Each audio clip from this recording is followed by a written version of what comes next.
Hello, I'm Colin Sanders and this is the History Books Review. This is another instalment in my extended review of Gibbon's Decline and Fall of the Roman Empire. We have reached chapter 36, which covers the sack of Rome by Genseric and his Vandals. The death of Attila was greeted with enthusiasm and relief by most of the courts of Europe. It must have been like having a troublesome neighbour finally move away. But in Carthage there was one man who was sad to see him go.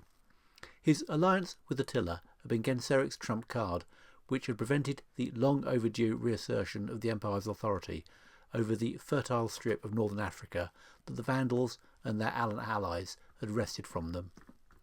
The fall of Attila promoted Genseric to the empire's #1 enemy, but Genseric was nothing if not resourceful.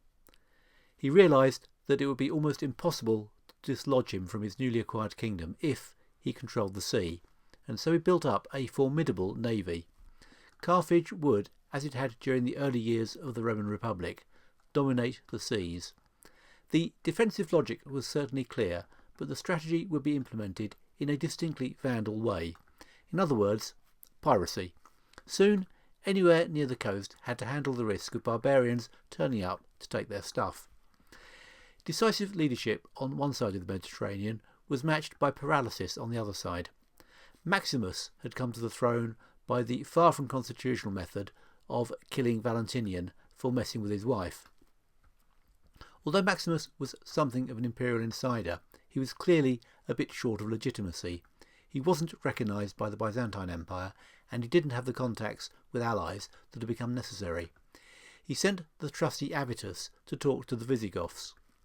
To bolster his position in Rome, he married the wife of the man he had just killed, Eudocia. His own wife had conveniently died. The daughter of Eudocia had been promised to Genseric, the son of Genseric. Maximus cancelled this, signalling the end of a rather precarious peace deal with the Vandals. It was certainly time to do something about the Vandals, but doing something about them really required some preparation, particularly naval preparation. All Maximus succeeded in doing was giving Genseric a pretext to attack. This was made even worse when Eudocia asked Genseric to help rescue her from her husband. Some people do have family problems, don't they? Never one to miss a mischief-making opportunity, Genseric set out for Rome with a fleet. The Romans panicked, and many fled the city. Maximus himself kept his calm and waited for the arrival of the Vandals. I'm reminded about the old joke that if you can keep your head when all about you are losing theirs, then there's a good chance you have misunderstood the situation. Indeed, Maximus had complained to a friend that he did not enjoy the role of emperor at all. His background was a very comfortable one indeed. He came from the hugely wealthy Anician family and had enjoyed a steady income. His position had enabled him to buy political position and power, and he had occupied many of the prestigious positions open to a member of the Roman elite. It does indeed sound like a good life, and you have to wonder why he gave it all up to become an emperor. It seems he wondered himself. I wonder if his indifference to the threat was down to simply not understanding. His guards certainly did. They scarpered. This left Maximus vulnerable to the political opinions of the masses. They were not impressed, and when he left the palace he was stoned to death by an angry crowd. So, some people's careers have a bad ending. The only thing worse than a useless emperor is no emperor. As the Vandals arrived and docked unopposed in the Tiber, they found that not the slightest preparations had been made to resist them.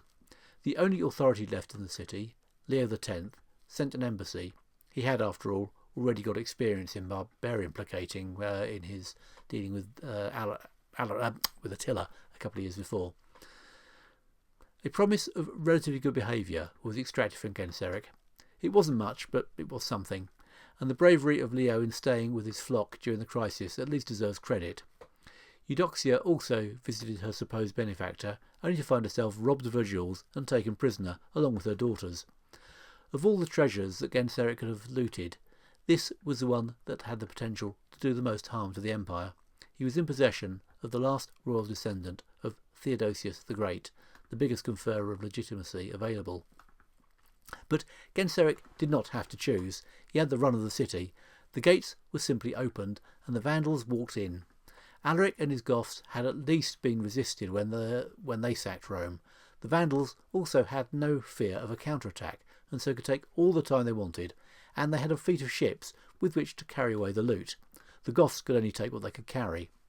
The Vandal sack lasted 14 days and was carried out with a combination of cruelty and thoroughness.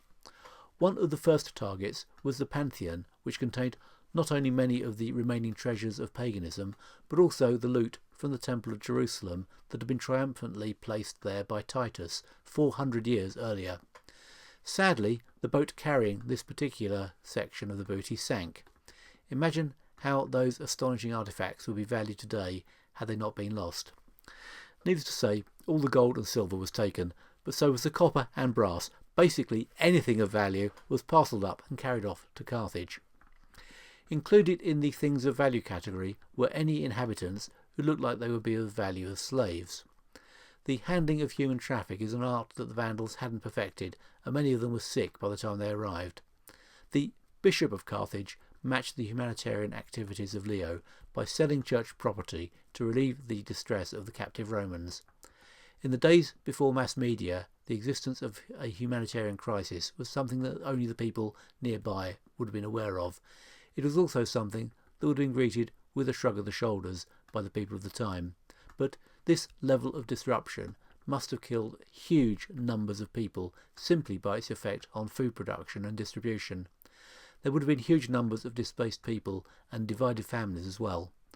None of these stories of individual tragedy have made it into the history books, and they are easy to lose sight of in a narrative that focuses on the decision makers at the top of the tree. But there was no relief for the reputation of Rome. The empire had let its capital be taken without even a fight. It was a shameful episode. That it even took place was bad enough, but the revenge that would have pursued Genseric to the grave in a former time was simply not forthcoming. The empire was never to recover from this blow. Next time, we'll look at a few of the last holders of the title of Roman Emperor. These are routinely swept past by standard histories, but for me, the succession of men who struggled to keep the show on the road in the face of enormous odds holds a sort of fascination. Was there in fact anything they could have done? I'm afraid it will involve a lot of names, most of which don't last very long. I'll do what I can to make it as easy as possible to follow if you'll join me. In the meantime, thanks for listening.